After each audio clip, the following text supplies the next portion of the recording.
It's Halloween in Pittsburgh, and I can't think of a better time to purge this roster than right now. Let's do it on Locked On Pirates.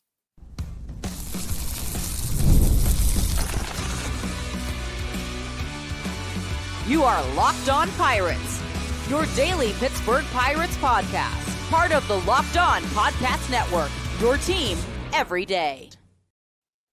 Welcome to Locked On Pirates, your daily podcast on the Pittsburgh Pirates. I'm your host, Goalie Morgan, and today we're diving into a spooky special. It's Halloween, and we're bringing you 3 segments with eerie overtones, speculative trades, and some organizational recognition that might just raise the dead. Let's get into it. But first, today's episode is brought to you by FanDuel. Right now, new customers can bet just $5, and if your bet wins, you'll get $300 in bonus bets to use across the app. Download the app today. So the first thing I'm going to do is an AMA. I'm going to start with a really good one I had yesterday. And it's basically Dylan Cruz struggled last year. Do you think there's any chance that the Washington Nationals would potentially trade him to the Pittsburgh Pirates and reunite him and Paul Skeens? They went on to suggest that Thomas Harrington, Xander Muth, Thompson, and then G1 Bay and Alexander Canario as toss-ins. Would that be enough to convince Washington to maybe think about moving on from Dylan Cruz? I mean, bad year, yeah, not the best thing for him. Hit 208, 10 home runs. That 10 home runs is probably shows more potential than a lot of guys that have been picked up, or certainly guys who have gotten their first or second year in the league. OPS of only 631, 27 RBIs, 17 stolen bases. At 1-2, probably not going to see the Nationals give up on him that quickly, especially when they still need offense pretty badly. So I would think he's probably not in the realm of possibilities for guys that they'd be looking to move. That said, if they don't manage to retain Mackenzie Gore, they're probably going to have some struggles getting a pitching staff together that can really win for them, even though they have taken some strides offensively. They do have James Wood. It's not like they don't have other offensive solutions that they could fall back on. That said, I think it's a stretch to expect them to trade him that quickly. I like where your head's at, though. It's certainly a guy that still needs a little bit of work, definitely has pedigree, somebody that you'd want to look into, but I think you're probably reaching a little high a little early. If you want a guy that has high pedigree and has already made the league, I think you want to look at Boston. I think they've got a couple outfielders that you could probably pry away. They've probably got a few more that are pretty sure things. And I think the Pirates need a sure thing. I guess I would turn this question around on you. Is Dylan Cruz a sure enough thing for you? Or just a shot at it? I think that's what I would ask, because it's hard for me to believe that you really think that he's going to be ready next year to contribute to the Pirates in a much more meaningful way than he did with Washington. Defensively, he's an upgrade. I don't think they have a defender like him out in the outfield. He could certainly find himself offensively. I think that will come. I can't say that they rushed him, though. I'm surprised, actually, by the way that he's performed up here. And I know hitting's hard, and hitting was hard for everybody this year. So younger players in particular, I guess, how could you be shocked? But didn't you expect Dylan Cruz to maybe have a better season than, I don't know, Jackson Merrill did the year before? I mean, didn't you at least think offensively he was in that category? I know most Pirates fans are completely cool with picking Paul Skeens, especially now. We're all going to pretend that that was the only choice we had. Going to get Paul Skeens, right? Well, I remember it a little differently. I remember 2 weeks before the draft, meeting with people from LSU who couldn't tell me which one to pick. So I think maybe it's fair to look back and kind of realize like that while it seems like such an obvious choice because of how it's gone since the draft, it wasn't quite as obvious a choice back then. But it's clear as day now. You've gotten 2 extra years of evidence. They made the right choice. I'm not holding out any kind of like hard feelings that they made that choice. I think they made the right one. Dylan Cruz to me right now is just a name. He's just a name that hasn't done it yet. And I'm waiting for him to do it. I think he has the potential to do it. But man, I didn't like what I saw in the couple times the Pirates played him this year. That doesn't mean like that he was always bad or he always looked out. I didn't see an approach at the plate that looked like it was moving towards that generational player that we all thought he might be. Thought he was for sure. Let's not even play the might be game. Let's talk about how serious we were. We thought Dylan Cruz was going to be the dude. And we thought, yeah, the Pirates might pick Skeens, but the next team is going to be really happy that they got Dylan Cruz. Just hasn't worked out that way. I don't think they rushed him. I felt like his progression through the system was pretty normal. I don't feel like they ignored any red flags. Just think, he hasn't stayed tremendously healthy, and really when he's been in there, he just hasn't taken a good approach at the plate. And maybe, it's a guy like that kind of gets spoiled in college and everything's going his way and he's not having any problems. He's hitting home runs just about every time he comes up. He's really not running into any issues at all. And then all of a sudden he gets into professional baseball and hey, that's going okay too. Moving through that system all right. Then you get to the bigs and you realize, damn, this is a different game. It's harder up here. This is tough. I think it's too early to give up on Dylan Cruz. If the roles were reversed, I probably wouldn't be telling you the Pirates should trade Dylan Cruz. I think what we're looking at is a guy that got drafted and got moved up before anybody really got a chance to learn anything more about him than they knew before the draft. And sometimes that's dangerous. Like, we're talking about Connor Griffin being up here next year. Well, Dylan Cruz is a cautionary tale. You can't be a much more high-profile hitting prospect than Dylan Cruz was coming out of college. And Connor Griffin, of course, did not have that same tout. And look at what he's done, right? But you still got to get up here, and you still got to get it done at the major league level. That's the part I think we often forget. Dylan Cruz is an interesting player. You're certainly not going to get him for the collection of trinkets that you named, sir. Xander Muth is a good pitcher, but he's young. He's far away. I'm not sure that's what you'd be looking for if you're Washington. Harrington, maybe. But the other guys, G1 Bay, Alexander Canario, well, when we get into the Purge a little bit later in this episode, I think you're going to see why I just don't think there's a whole lot there. No, and I don't think that Skeens and Cruz played together long enough for them to have some kind of lasting bond that they have to make sure they get back together either. At least that's not what I've heard.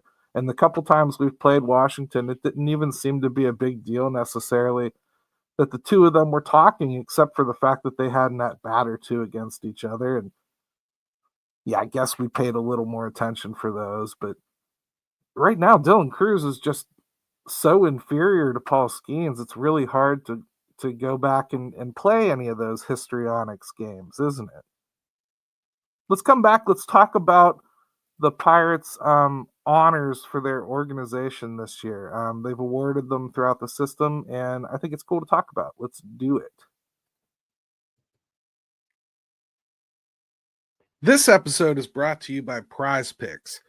You and I make decisions every day, but on PrizePicks, being right can get you paid. Don't miss any of the excitement of this sports season. Whether you're following the NFL, NBA, or both, there's no better time to jump in on the action. If you haven't tried it yet, PrizePicks is the simplest way to play. Just pick more or less on at least 2 player stats, and if you get them right, you win. It takes less than 60 seconds to make your lineup, and you can play anywhere PrizePicks operates, including California, Texas, and Georgia. The new Stacks feature is a game changer. You can now pick more on Steph's points, threes, and assists. It's the same lineup. Plus, if one of your players leaves early with an injury, the injury reboot saves your lineup from a loss. Download the PrizePicks app today and use code LOCKEDONMLB to get $50 in lineups after you play your first $5 lineup. That's code LOCKEDONMLB for $50 in lineups after your first $5 lineup. PrizePicks. It's good to be right.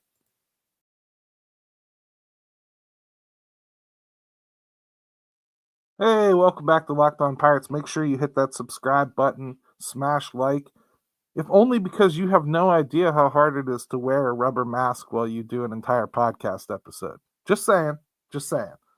So, the Pirates awarded their organizational awards here, and these are always minor league things, and we just need to make sure that we understand that's why they're not naming anybody from the major league level. It doesn't necessarily mean that the major league level stinks, but it happens to be true at the same time. Honus Wagner Player of the Year goes to, no surprise here, Connor Griffin. He slashed 333, 415, 527 with 21 home runs and 94 RBI and 65 stolen bases across 3 levels. The first teenager since Vlad Jr. to hit 333 in a full MILB season. So pretty clearly that was a correct answer there. One we all knew would happen. The Bob Friend Pitcher of the Year is Bubba Chandler, 5-6, 4.05 ERA, 121 Ks in 100 innings pitched at AAA.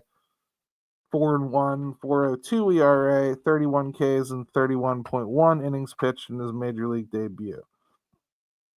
Bill Mazeroski Defender of the Year, Connor Griffin again, 89 games at shortstop with just 7 errors and a perfect fielding percentage in center field. That's interesting, and I think notable. We should probably spend a little bit more time on this one. The shortstop thing with Connor Griffin has gone so much better than I think anybody, even internally, thought it might. He's really, really not just kind of shown he can. He's kind of shown that he's pretty damn good at it, too. And boy, that's hard to do. I mean, you're talking athletes, special athletes that can pick up a position like shortstop out of the blue. Never tried it before. Come in and just do it. You're talking about a guy like Mookie Betts. You know, that's a special kind of athlete that you start talking about. Mookie Betts, one of those guys that could have played basketball, bowling. You know, he could have done just about anything he wanted to do. He was a supreme athlete. And he shows it on the baseball field by moving from the outfield to shortstop, and not just manning shortstop. He becomes a Gold Glove finalist at shortstop. In fact, I think he's going to win it. Mookie Betts, unbelievable player. Well, Connor Griffin kind of moving into that territory with just the ability to bounce around the field seamlessly. And this isn't an effort to turn him into a utility player. It's just an effort to make sure he can get on the field with no resistance whatsoever as soon as he's ready. He's showing he's ready. The way he played shortstop last year was impressive. Now, he had 7 errors. I happened to personally see 3 of them. So my impression of him at shortstop, probably not as good as national pundits, I'm just going to say. I happened to see 3 things that I didn't like. One of them, he made a bad decision and didn't charge a ball he should have charged. Again, I kind of feel that comes with time. One was a bad feed to second that I guess posthumously, after looking back on it, I probably could blame the second baseman for being out of position. And the other one was just a bad throw that honestly, Nick Camillo probably comes up with 9 times out of 10. So I don't have any problem necessarily with the way he's fielding shortstop, and it certainly is valuable to have that ability. I'm happy. Good award. I think he's the best defender for real. Omar Moreno, base runner of the year. This one goes to Deuce Gorson. 275, 370, 439 with 31 stolen bases, 10 homers, and 38 RBIs. So your first question's probably, well, why wouldn't Connor Griffin win that too, since he had so many more stolen bases? Honestly, what's the best way to put this? Don't you kind of get sick of giving all the awards to one guy? It's like when we do Pirates Awards. What happens?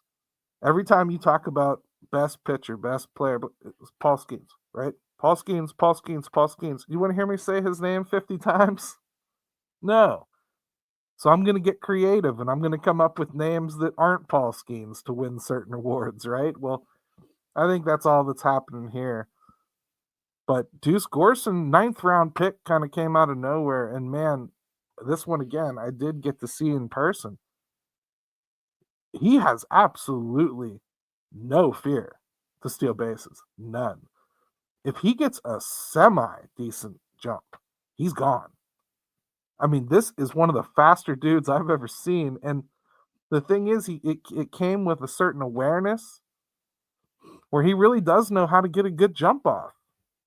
Don't see that all the time. G1 Bay's probably faster than him.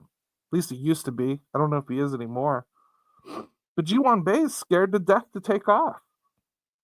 Deuce Gorson? Not so much. Deuce Gorson will just run.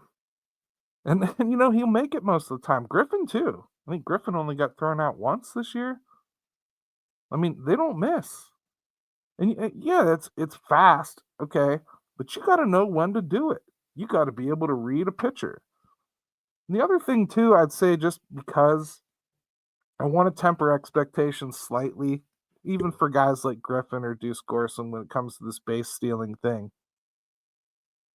As much as we worry about these base runners learning how to get jumps, you have to understand that in Double-A, there aren't a lot of pitchers that have a defined move to first base. There aren't a lot of pitchers that are particularly good at stopping the run. I mean, there's Steelers defense basically on the mound down there in Double-A. They can't stop the run no matter what they do. And it's a challenge. Because how do you train people to combat something that they're not seeing? How do you teach somebody to be a polished base stealer if what they're facing in Double-A is nowhere near what they're facing in the majors? How do you do that? I think about that a lot. Like, how do we teach guys to lay off those curveballs that fall out of the bottom of the zone when they don't see pitches like that really until they get to the majors?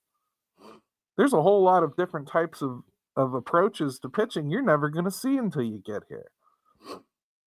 Kent Tekulve, reliever of the year, Brandon Bidois, 8-0, 0.74 ERA, 69 Ks in 61 innings pitched across 4 levels.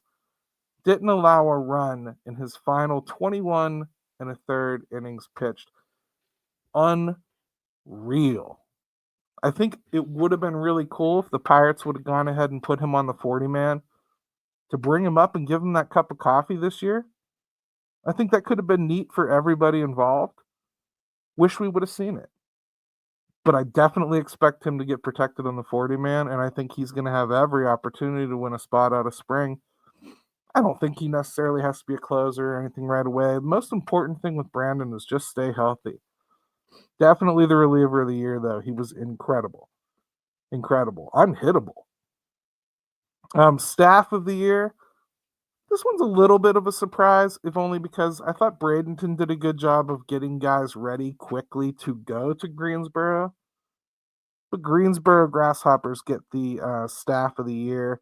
88 wins, 165 home runs, 355 ERA, South Atlantic League Manager of the Year was Blake Butler. Yeah, hard to argue. They definitely won the accolades.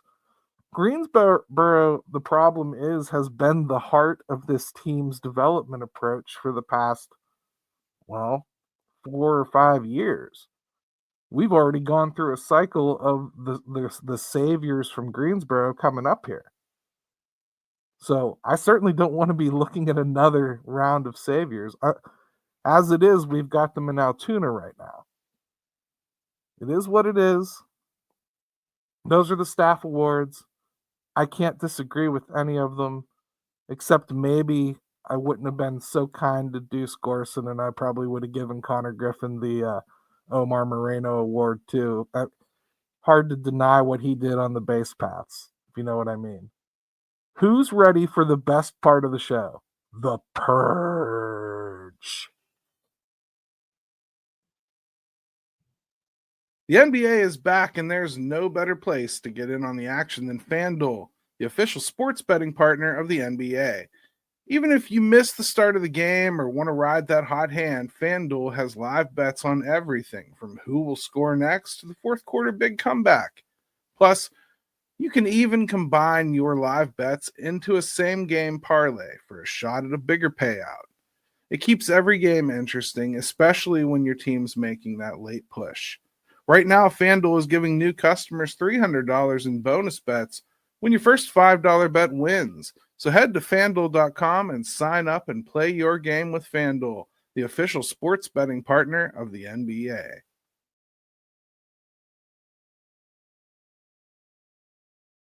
Hey, welcome back to Locked On Pirates.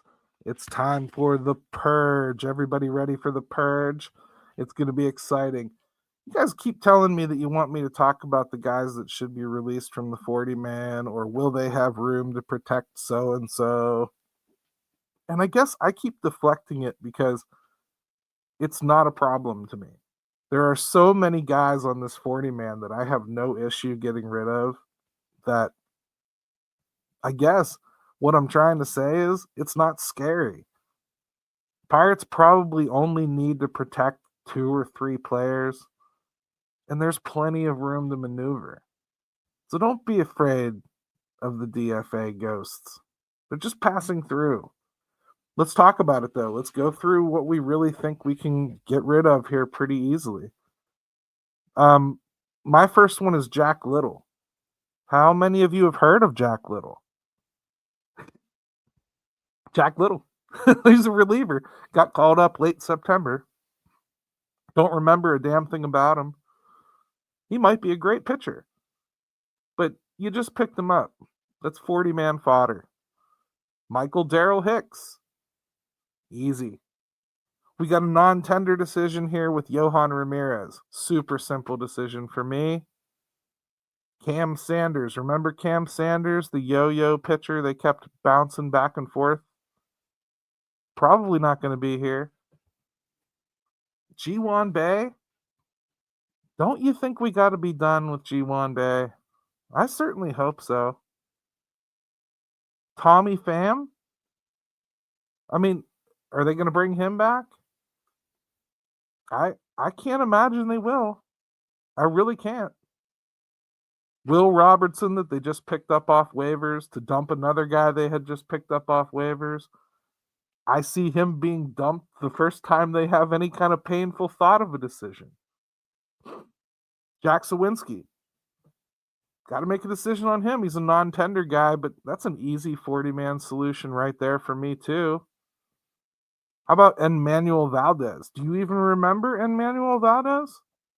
Played first base for a while. Probably the Pirates' hottest hitter for about 3 or 4 days before getting hurt. How about Ronnie Simone? Ronnie Simone, who had the meltdown in Miami that got him released, that got him brought to Pittsburgh, where he was given an opportunity, and then he did go all out. But he also tore his shoulder up sliding. I don't know what to make of him. I don't see a spot for him to play. So that seems easy.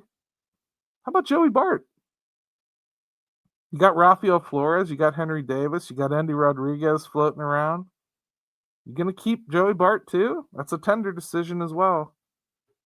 I just named off, let's see, 1, 2, 3, 4, 5, 6, 7, 8, 9, 10, 11, 12 players on the 40-man that I honestly think that they could jettison to the side and nobody would care. So the reason I don't want to keep discussing the 40-man situation and all the guys that they have to protect is because, first, there's not anywhere near as many guys that need protected as you think. They have to protect Esmeralyn Valdez. They have to protect Brandon Bidouin.